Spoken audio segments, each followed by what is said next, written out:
Hello friends, welcome to my channel Continuous Learning. This is a channel where we learn together and grow together. If you find the content meaningful, like the video and subscribe to the channel. If you have any valuable feedback or suggestions, please drop down a comment in the comment section. Feel free to share the video with your friends. Let us begin with my introduction. I am Kishan Kumar Mishra, a BTech Mechanical graduate. I have an experience of 10 plus years in automotive and non-automotive sector. I am a Six Sigma Black Belt professional and also an internal auditor certified for 9000, 14000 and 45000. With an expertise in structured problem solving, I have imparted more than 2000 man hours of classroom trainings on quality, excellence and various management concepts. Have you ever felt stuck up while writing a CAPA report just because you are not aware about the difference between corrective action and preventive action? Or you feel stress that this is impacting your performance since you are not able to submit reports to the customer on time? Have you been in a situation where your boss or your customer gets frustrated due to a wrong or an ineffective CAPA report? Or you find yourself clueless that you do not understand this concept? If this is the situation, my friend, then do not worry, you are at the right platform. So the topic for today's video is CAPA. CAPA is an abbreviated form of corrective action and preventive action. So इस video के जरिए हम ये जानेंगे कि corrective action क्या होता है, प्रिवेंटिव एक्शन क्या होता है, कब करेक्टिव एक्शन लेना चाहिए, कब प्रिवेंटिव एक्शन लेना चाहिए और ये कहाँ एप्लीकेबल है. Before we begin, there are certain standard terms जो हमें जानना जरूरी है. ये टर्म्स आगे जाके वीडियो में यूज होने वाले हैं. Standard term number 1 non conformity, number 2 correction, number 3 corrective action, number 4 preventive action. तो एक एक करके हम इन टर्म्स के बारे में जानेंगे कि ये टर्म्स क्या हैं. तो हमारा पहला टर्म है नॉन कन्फर्मिटी. अगर हम इसकी स्टैंडर्ड डेफिनेशन पे जाएं तो any material or process which does not meet its desired or required specification or documented procedure. आप ध्यान दीजिए, डज नॉट मीट को रेड से हाईलाइट किया है. मतलब कोई भी मटेरियल या प्रोसेस अगर रिक्वायर्ड या डिजायर्ड स्टैंडर्ड को नहीं मीट करता तो वो नॉन कंफर्मिंग होता है. So this is the definition. Coming to the second term, that is correction. So going by the English meaning, correction is rectification of a mistake. So the definition is action taken to eliminate detected non-conformity. यानी कुछ non-conformity, कुछ issue हमने identify किया और उस issue को खत्म कर दिया या उस इशू को एलिमिनेट कर दिया तो वो करेक्शन हो गया. जैसे फॉर एग्जाम्पल, मैंने कुछ लिखा और मुझसे टाइपिंग में कुछ एरर हो गया, मैंने उस एरर को सही कर दिया, दैट इज करेक्शन. तो करेक्शन का दूसरा नाम इमीडिएट एक्शन भी है, कंटेनमेंट एक्शन भी है. तो अगर आप ये अलग अलग टर्म सुनते हैं तो आपको कंफ्यूज नहीं होना है. It is all correction. यानी जो भी हम एक्शन इनिशिएट करते हैं नॉन कंफर्मिटी को ठीक करने के लिए, वो करेक्शन है. Now the next term is corrective action. So corrective action क्या है? Corrective action is the action taken to eliminate the cause of a detected non conformity. तो डिटेक्टेड नॉन कंफर्मिटी को ठीक करना करेक्शन होता है, लेकिन जिस रूट कॉज की वजह से वो नॉन कंफर्मिटी डिटेक्ट हुई है, उस रूट कॉज को प्लग करने के लिए हम जो एक्शन लेते हैं उसको करेक्टिव एक्शन बोलते हैं. नॉन कंफर्मिटी ठीक किया, करेक्शन हो गया. उसके रूट कॉज को फिक्स कर दिया तो करेक्टिव एक्शन हो गया. अब हमारे मन में क्वेश्चन आएगा कि मैंने तो रूट कॉज भी फिक्स कर दिया, ठीक भी कर दिया, तो what is preventive action then? तो प्रिवेंटिव एक्शन बेसिकली होता है action taken to eliminate cause of a potential non conformity. Potential का मतलब यहां पर यह है कि इस पर्टिकुलर कॉज की वजह से प्रॉब्लम अभी तो नहीं आई मगर आ सकती है.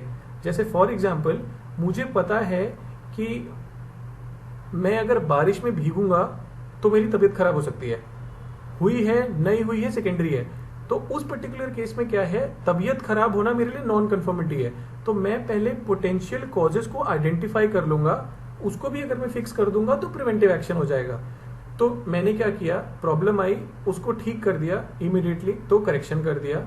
उसके रूट कॉज को आइडेंटिफाई किया कि किस मेन रीजन की वजह से वो प्रॉब्लम थी, उसको फिक्स कर दिया, तो करेक्टिव एक्शन हो गया।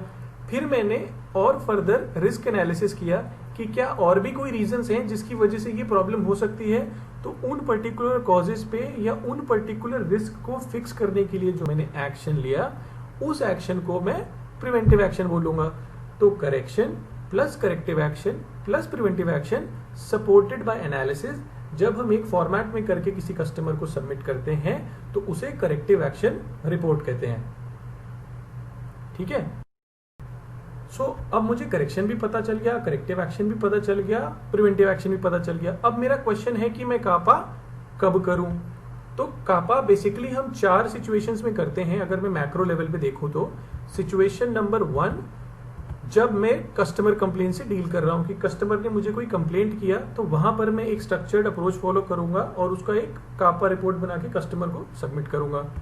सिचुएशन नंबर 2, जब इंटरनल इश्यूज आ रहे हैं, इंटरनल स्टेक होल्डर से कोई कंप्लेंट आ रही है, या इंटरनल रिजेक्शन बहुत हाई आ रहा है, या फिर हम अपने प्रोसेस के ट्रेंड्स में कुछ वेरिएशन देख रहे हैं, तो हमें कापा करना चाहिए।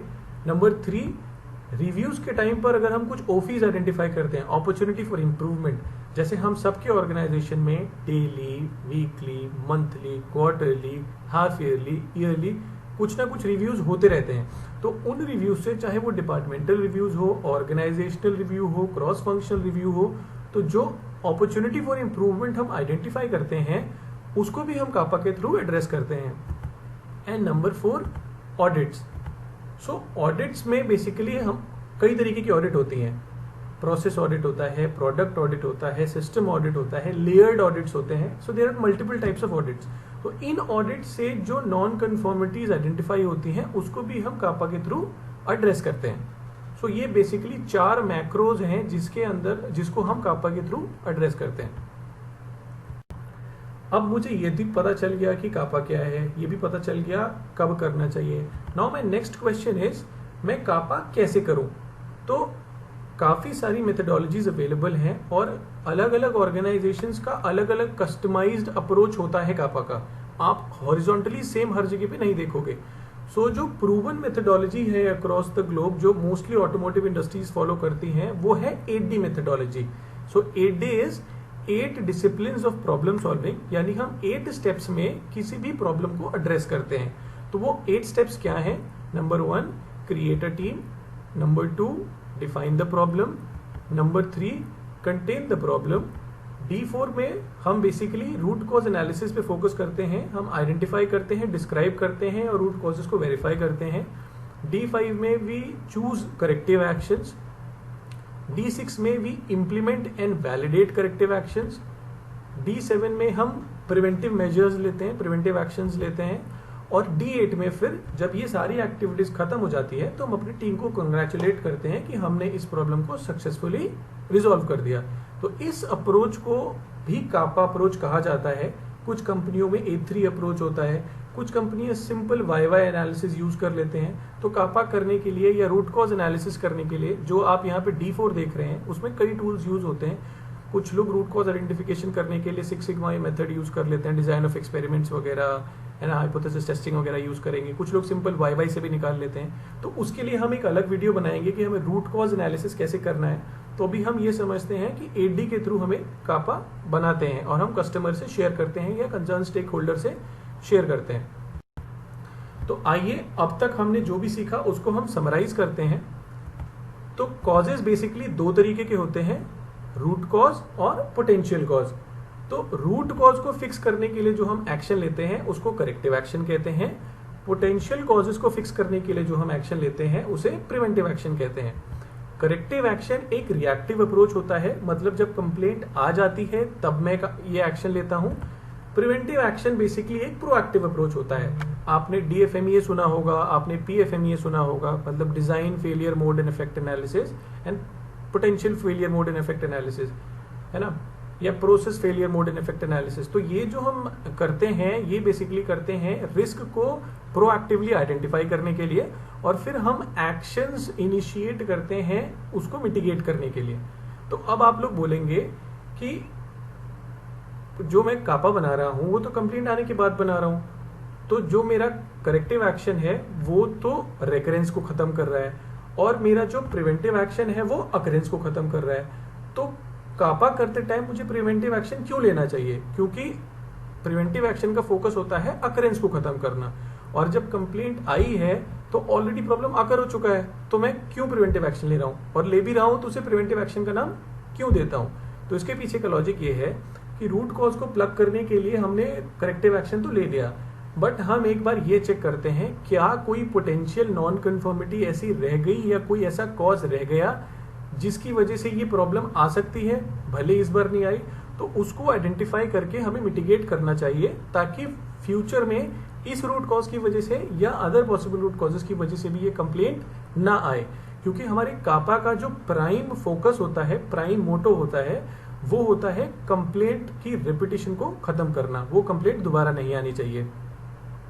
ठीक है, सो अब इसको हम एक एग्जांपल से समझते हैं। तो हमने एक हाइपोथेटिकल सिचुएशन लिया कि किसी एक पर्टिकुलर जगह में आग लगी हुई है, तो उस केस में जो मेरा करेक्शन होगा, तो मेरी नॉन कन्फर्मिटी है आग लगना, तो मेरा जो करेक्शन होगा वो होगा पुटिंग आउट फायर, मतलब आग को बुझाऊंगा इज माई करेक्शन।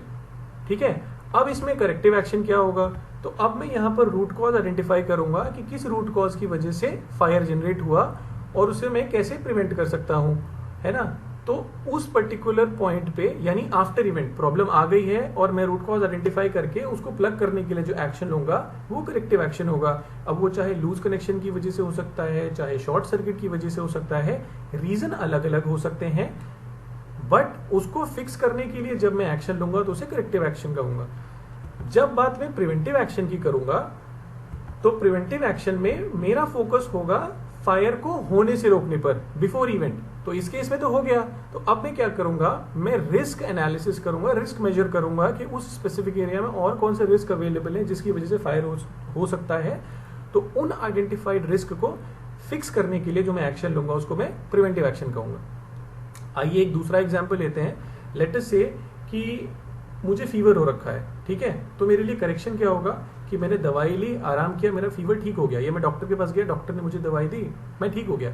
लेकिन जब मैंने एनालिसिस किया तो मुझे पता चला कि मैं बाहर बहुत गर्मी, बहुत हॉट ह्यूमिड टेम्परेचर से आया और आते ही 16 डिग्री 18 डिग्री रूम में एंटर कर गया।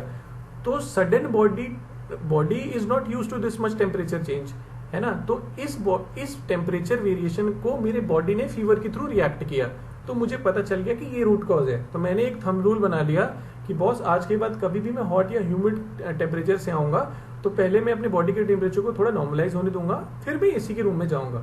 तो मैंने जो रूट कॉज आइडेंटिफाई किया उसको फिक्स करने के लिए एक एक्शन ले लिया। बट क्या सिर्फ यही रीजन है जिससे मुझे बुखार आ सकता है? ऐसा भी हो सकता है, जैसा मैंने वीडियो के स्टार्टिंग में कहा था, हो सकता है मैं बारिश में भीग जाऊं जिसकी वजह से मुझे फीवर हो जाए, हो सकता है कई दिन लगातार ना सोने की वजह से मुझे फीवर हो जाए। तो जो पोटेंशियल कॉजेज हैं उन कॉजेज को आइडेंटिफाई करना और फिर एक्शन लेना कि वो कॉजेज भी ना एग्जिस्ट करे मेरे सिस्टम में, उनके लिए जो मैं एक्शन लूंगा उसे प्रिवेंटिव एक्शन कहेंगे। तो आज के वीडियो के लिए बस इतना ही दोस्तों। आशा करता हूं कि आप लोगों के मन में जो भी क्वेरीज होंगी करेक्टिव एक्शन और प्रिवेंटिव एक्शन को लेकर वो क्लियर हो गई होंगी। रह गया रिपोर्ट कैसे बनाना है, तो इसके लिए मैं एक अलग से डिटेल वीडियो बनाऊंगा कि हमें एक 8D रिपोर्ट कैसे बनानी चाहिए। अगर आपको ये वीडियो, ये कंटेंट अच्छा लगा होगा, प्लीज लाइक करिए, चैनल को सब्सक्राइब करिए, बेल आइकन को प्रेस करिए ताकि कोई भी नई वीडियो की नोटिफिकेशन आपको सबसे पहले मिले, और अपने फ्रेंड्स के साथ शेयर कीजिए। चैनल की भी बढ़ेगी और बाकी लोगों को भी सीखने का मौका मिलेगा। अब फिर मिलेंगे नए सब्जेक्ट के साथ, नए वीडियोस के साथ। तब तक के लिए बाय बाय, टेक केयर।